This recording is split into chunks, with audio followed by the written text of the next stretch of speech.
Hey YouTube, Scarpad from Scarpad's Comics Treks, giving you my out of the theater reaction to Black Adam. Just came out of the theater right now. Saw it. Sporting representing with my horror show T-shirt here. Little pop culture philosophers, and of course Dylan's horror show. Representing, making a horror show get out there in the public. But anyways, this is about Black Adam, and I had a good time. Black Adam was a fun movie. Somebody said it reminded them of an 80s action film crossed with kind of like a DC Marvel Universe movie. I'd say that's pretty accurate. Without giving any spoilers away, Dwayne Johnson was built to play this part. He wanted to play it for so many years, and he finally got around to playing it. The supporting cast are all pretty good in it. Sherry Shari, who was in Persons of Interest and many other shows, she's good here. Some people complain about the kids. I didn't find any problems with them. And almost like it seems like they sent a B team in for the other two heroes here. We get kind of like a cross between a Ant-Man, Giant Man, and Deadpool, and a Storm wannabe. But maybe they didn't want to give too many A-list heroes here.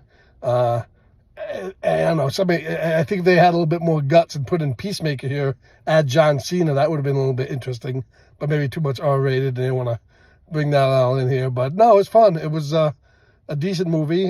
Kept it about 2 hours, which is a good running time for these types of films. It's good to see that DC will pull out some of their less-known characters like Dr. Fate and Hawkman, and put them in the movie. And even though these are characters we have not seen on the screen before, you actually feel something for these characters because they get pretty well established, in the film. It's almost like, we expect to see them when we've never seen them before. Of course, the only spoiler I give is Amanda Waller shows up again this time to set things in motion. She seems to be the team leader, the Nick Fury, I guess, portraying somebody that's not quite a villain, not quite a hero.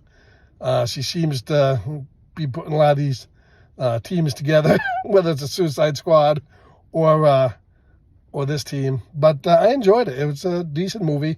Not the smartest thing written in the world, but it didn't have to be. It was just fun. And that's the thing I think about DC movies. A lot of them were missing fun, and now they're starting to get the fun put back into them. But DC still, I don't think, makes the greatest steps with the heroes. Their universe movies with what's going on with Flash, with what they did to Superman, although that kind of gets rectified a little bit in this film. And of course, Batman. Now we got Pattinson, and it's too bad because I think the Ben Affleck Batman fits better in the type of films they're putting out now.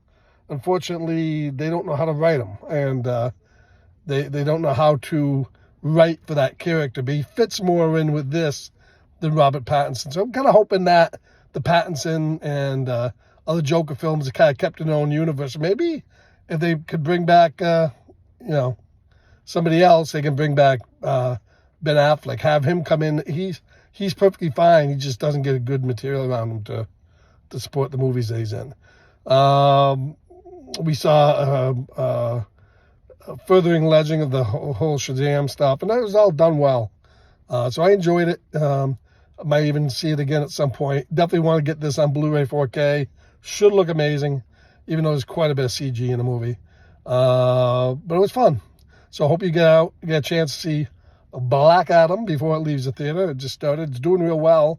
Made, I think, 170 million globally over the weekend, about 80 million here. So it's doing pretty good. I think positive word of mouth to get out, and it'll do even a little bit better. So this is Scarpad for Scarpad's Comic Treks. I want to give a little opinion of what I thought of the movie right out of the theater. And we will catch you guys later on. Horror Fest continues.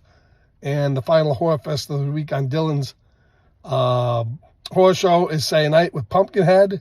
And, of course, after that, we have, I believe it's tonight, is Robbie's Frankenstein, Son of Frankenstein. Don't miss that. I've been watching those films, and I'd be interested to see what they thought.